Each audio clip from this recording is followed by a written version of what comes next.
Welcome to Bulahdan. Today is really a very different, very good. Can you hear me all right? I can hear you fine, and Wonderful. and you can hear me? Yes, loud and clear. Good. So, where are you right now, Mike? I am in my studio. And where is your studio? I I am in Northeast Minneapolis. I look out my window and see Beltrami Park. Oh, you are an artist. You are a poet. You are a filmmaker. And you really intrigued me that the product that you are working on now, aimed the pandemic, a lockdown, and it's like a postcard. Tell us a little bit about this project, Mike. Yeah, Ahmed, I've been a mail artist lover. I love getting mail. I love sending mail my whole life. And over time, I've given up trying to count how many postcards I've sent, but it's well over 10,000. My And goodness. when we got, I had kind of slowed down, but I do these special postcards, like this is the pandemic postcard, and it has my address and website and pandemic project postcard, pandemic postcard on it. This is the return. It hasn't been written yet, but the front, every postcard will be different, and it'll be a personal message to a friend, a person that I admire, perhaps a patron, someone who's donated to support one of my projects, or maybe has volunteered to support one of my projects. And I am mailing one every day for 365 days for the year of 2021. And this is a picture of my daughter who has just arrived to visit, and it's wonderful to see her. But I kind of have a fascination with masks, and this is a postcard. Uh, Actually, the messages and who they're going to will be private, but I also have a social media element where I have a meditation about the image, usually and so far totally unconnected to the message going to the person that's getting the card. But when we first got locked down, I started mailing postcards to family and friends and neighbors. And the reaction was so strong and visceral and palpable that it was just like being hugged. To have a real personal one-to-one communication in a time when we know, it's all cyber noise. And so I thought, there's something here that resonates. Maybe I should try to get some support to do it. And I was lucky enough to get a grant from the State Arts Board to do this pandemic postcard project.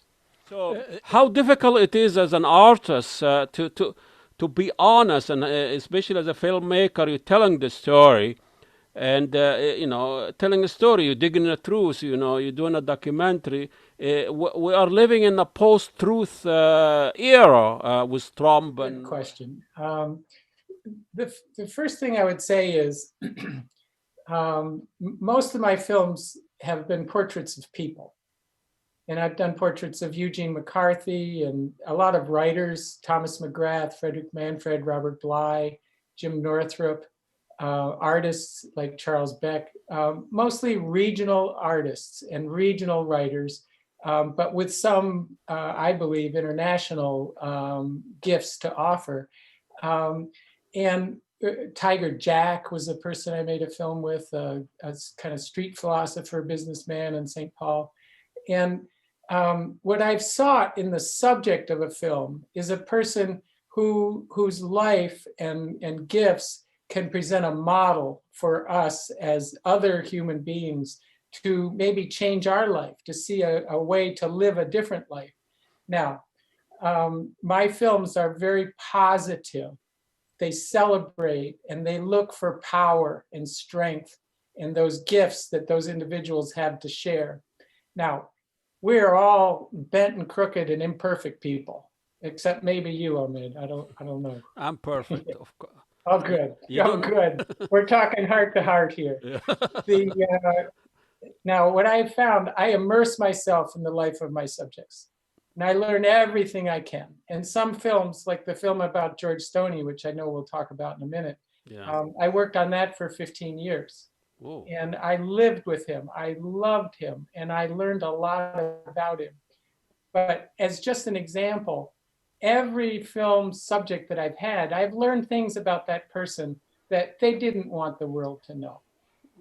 Well, that's what a filmmaker does. You bring those things, and you have that comfort space where your subject can just open up. That's That's not true. easy. That's true. And they have to trust you, and they have to trust that you're going to use the information and the stories that you find in a good way. And what I call this, the things that the subjects don't want to share, I call this the stickiness of every project that I've had. And there are things that if a person doesn't want something known about their life, I don't share it. And it goes into my journal, but it doesn't go into the publicly shared work that we make. And as a contrast, I was trying to get our local public TV station to collaborate on the project with Senator Eugene McCarthy. Hmm. And the hotshot executive producer who came into the meeting an hour late, having made me wait an hour, comes in and he says, "Now tell me, are you going to show his warts?" I just, it's like I said to myself, "What the hell am I doing here?" Yeah. But I also want a story to go. Yeah. They have wings, and public TV has been very, very good to me. I do believe I've had, as an independent producer, I've had more shows on our local public TV than any other individual. Oh, And really? I think I've had about 30 different shows that have been telecast many times on Minnesota public TV. And so I'm grateful. I don't want to come across like I'm not grateful, but and the McCarthy show got on public TV. It actually got a national release, but it didn't get released thanks to our locals. And because I wasn't about showing the warts, I don't I know was what that about means. showing the beauty and the truth of that Gene McCarthy, as a poet and a politician, had to offer us as a model for living. I know documentary takes life of its own. You don't know exactly how it's going to end, but it's more also about discovering your own self. It's a self-discovery too. But you were going in the direction of doing a portrait about him, but I think what he said it's not going to be worth your time. And he set the rules right there. Well, George Stoney has been called the Johnny Appleseed of documentary. He taught it. He lived to be 90 something, I forget now, 93, 94. And he was working up until he died. And he made hundreds of films. He taught hundreds, if not thousands, of filmmakers at NYU, where he was a professor. And he combined an interest with making, with teaching, with social activism. And George kind of interwove those three roles in a beautifully fashioned way. And I was profoundly moved by his film, but also just by his teaching. And that's what kind of drew me into trying to do a portrait with him.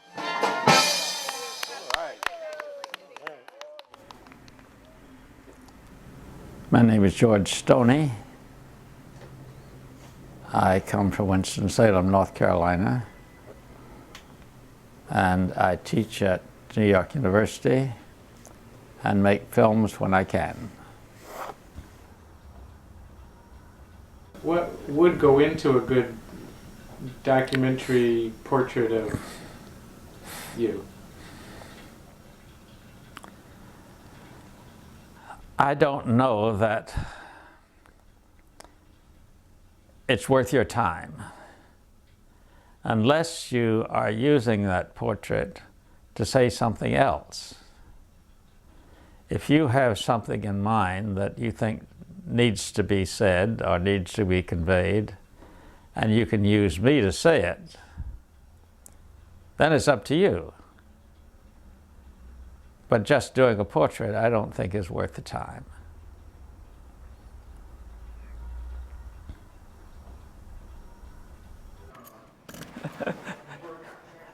A New York thing. It's not in front of my door. Wake up, everybody! Everyone turn around and look at us! Tell us where we are, George. Well, this is Washington Square, about 10 o'clock on a Saturday morning. It's about 55 degrees, very comfortable. And lots of people are out, particularly the dog people, as you see on your right.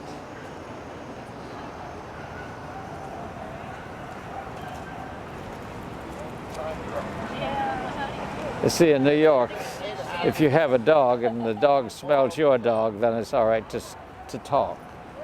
Otherwise, it's you're suspicious. I think someone said, or you said, everybody has a story. You just have to listen and be patient and have the time. So how do you get those subjects of yours to trust you and tell their own stories?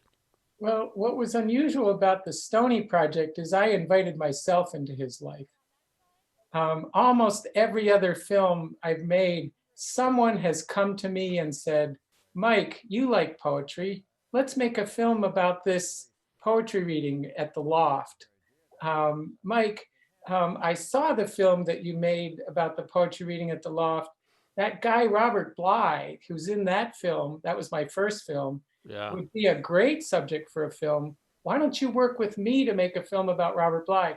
And literally my entire series of works, one led to another. My doctor, Tim Rumsey, now retired but still teaching, a kind of legendary doctor in St. Paul, when I was in having just a regular checkup, said, Mike, there's this guy in the neighborhood named Carl Benson. Do you know Carl? No, I don't. Said, well, he has a bike with 200 blinking lights on it, a three-wheel bike, and he drives all around the neighborhood. I said, aha, I have seen that bike. And he said, well, I think he would be a great subject for a movie. And then he said, you know what? And he tried to describe it, and he says, he's Mr. Positive. And so I get out my little notebook and I write Mr. Positive and Tim Rumsey. And then when someone gives me a story like that, I always give it the time of day. I don't necessarily do the movie, but I got together, I went and visited with Carl, and I thought, oh my goodness, I am being charmed into a project. And we made a film called Mr. Positive. What else? What else? And Carl, I've talked about the model. Carl is a person with some physical disabilities, which we never talk about in the film. He's born with them, but in spite of his condition, he lives independently.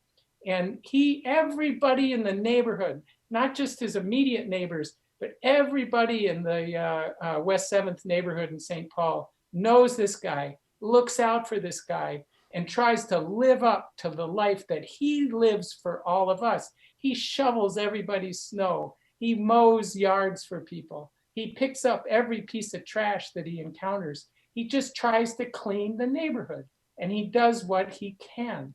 And that power of just positive example is really what I look for in a good story, something that that human being can show us how to live a little better, a little stronger, a little livelier life.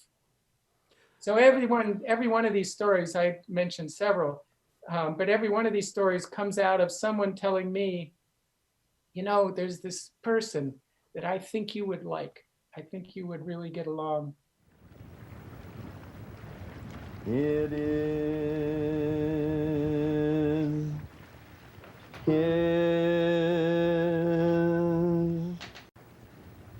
dream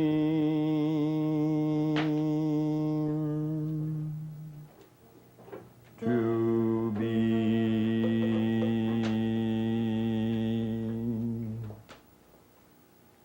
alone.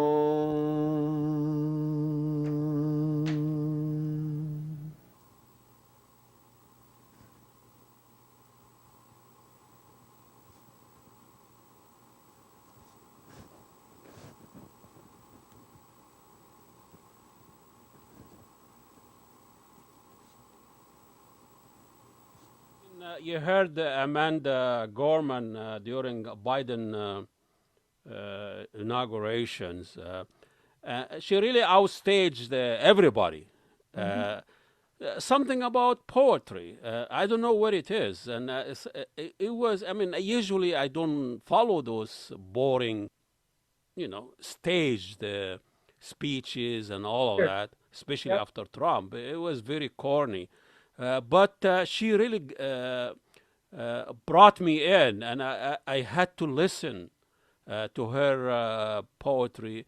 And she also had a speech impairment also. So what is about poetry and also the people who struggle somehow in their life, and instead of being bitter and angry, they come up with art. They come up with something beautiful like what she did. Mm. Yeah, well, poetry is truth and beauty. My working definition of art goes back to some guy named Rodolfo Agricola, whose Latin was ut moveat, ut doceat, ut delectat, that which moves, that which teaches, and that which pleases. And the teaching and the pleasing are the truth and the beauty. But Agricola also had the moveat, that's what moves us. So for me, it's like looking for the truth and the beauty to something that's going to create social action. It's going to create change. Even if it's just in the heart, it's going to create that power for us to change. And what I think that young poet did, because I agree, Ahmed, lots of people think poet is a four-letter word. What that young poet did was she shined on the hill with the confidence of her vision, the beauty of her delivery, and the power of her words. And this is without getting into the yellow regalia and the red. I mean, the color was just astonishing. Isn't it something? And And her presence she was chose just, it, that yes, color itself. yes. The colors were great, all from the purples to the reds to the whatevers. Yeah, there she is. Can we listen to some of his? Absolutely. Go ahead, roll it. While once we asked, how could we possibly prevail over catastrophe? Now we assert, how could catastrophe possibly prevail over us? We will not march back to what was, but move to what shall be, a country that is bruised but whole, benevolent but bold, fierce and free. We will not be turned around or interrupted by intimidation, because we know our inaction and inertia will be the inheritance of the next generation. Our blunders become their burdens, but one thing is certain. If we merge mercy with might and might with right, then love becomes our legacy and change our children's birthright. So It's not just the poetry, it's just the way she delivered. Yeah. Well, that's the oral power of the contemporary conversation with poets. It's in the slam tradition. Little longer. Usually they're 3 minutes, but hers was closer to 6. But it's all about knowing the work, and all about, almost to the point of memory and theatrical performance. And she did great. And it's, so beautiful to see a young African-American woman standing and holding our attention and becoming the conversation. Because, as you say, everybody's talking about it and quoting her and citing what she said, that we are all a work in progress. We are unfinished. And that was the vision of the countries, that you're never there. You're always trying to Capture that. make it better. Yeah, I think you said, or someone said, the world is divided by television and poetry, and I think you are very critical of television as a media. I'm assuming the whole shebang of image and communication and all of that. You were in it. You worked in television for years. No, I never had a job in television. As a critic, I guess. Okay, but I never got paid for that. So it wasn't a job; it was a mission. Okay. I see. You were trying to bring poetry to television. I don't know how you could do that, or vice versa, which I really like that. Bring television to poetry. That means exposure and make it a mainstream conversation, poetry, instead of just shouting at each other. I totally agree, and in a way, the poet showed us how far and how much more diverse some parts of America have become. And sometimes there's, the stage is open, and sometimes it's not. The former administration never had any poets on stage and didn't give them a voice. No, television, and right now I don't have television anymore. Images with sound and music, and enjoying and being moved by and learning from the ways human beings use moving imagery and sound and pictures, and the range of elements that make up a good movie or video or cinema. But the method by which we're receiving it now, I just gave up on paying for cable. It was not what I want. But see, you're laughing, and I know that you watch soccer all the time, and so Can't live without cable, man. So see, I'm playing with what little you've told me about yourself. Well, you are a good writer too, and you publish. Talk us a little bit about your writing. Thank you, Ahmed. I always like to say that I'm I reflect my mom and dad in who I am. My mom is a Renaissance scholar who taught me by her work. She published her life work in a book called The Elizabethan Silent Language, that everything the human makes sends messages, carries meaning, communicates, whether it's jewelry, oral performance, theater, architecture, clothing, everything communicates, everything we make as humans. And then my dad, my late father, was a person who was a professor of English, but he had a film projector in the back of his classroom at a time when bringing film into the academy, like, of, English, Box, yeah. like you were dangerous. He also liked to say that his revenge on America was bringing Monty Python to American television. That's a good laugh, Ahmed. He was a academic consultant for Time Life Films in the early 70s, and his job was to look at films from other countries than our own and bring and advise them on which ones to import. And when he watched Monty Python, he fell off his chair laughing. And he said all the people in Time Life in New York, in the big tower, were looking at Hazard saying, what the hell is wrong with this guy, right?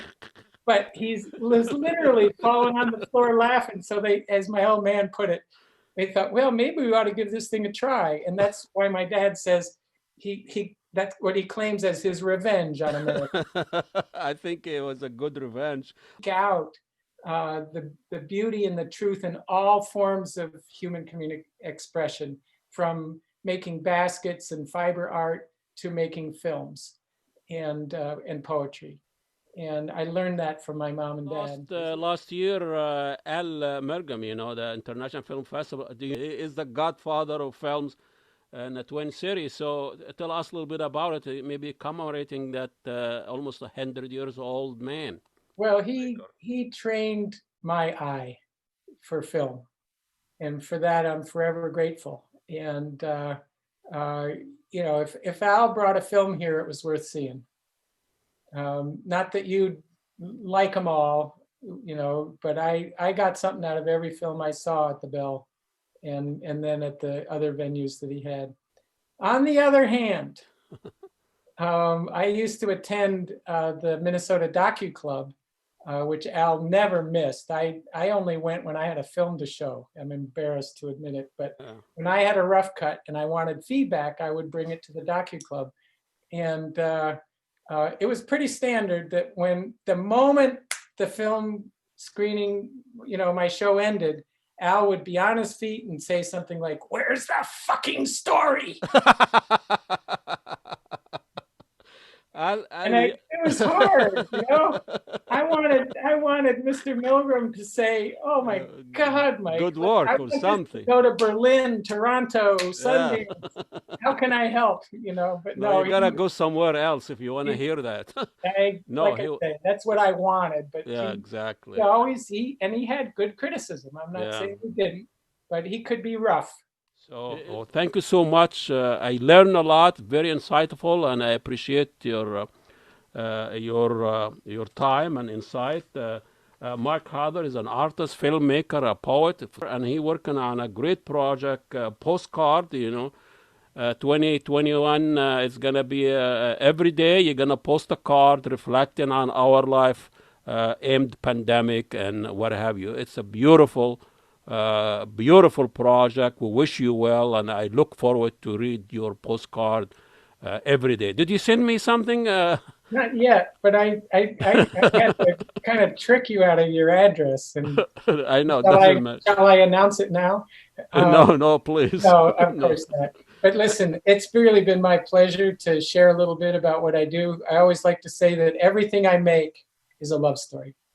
And I felt like our sharing today was another chapter in that. We kind of shared a love story today, Ahmed. Thank you very much. I'm very honored to be a part of that love story, Mark, and I think this conversation is not going to end. We're going to continue with it. We'll have 2021 along to look forward to your postcard. Enjoy the rest of the day. Stay home and stay healthy. You too. Thank you.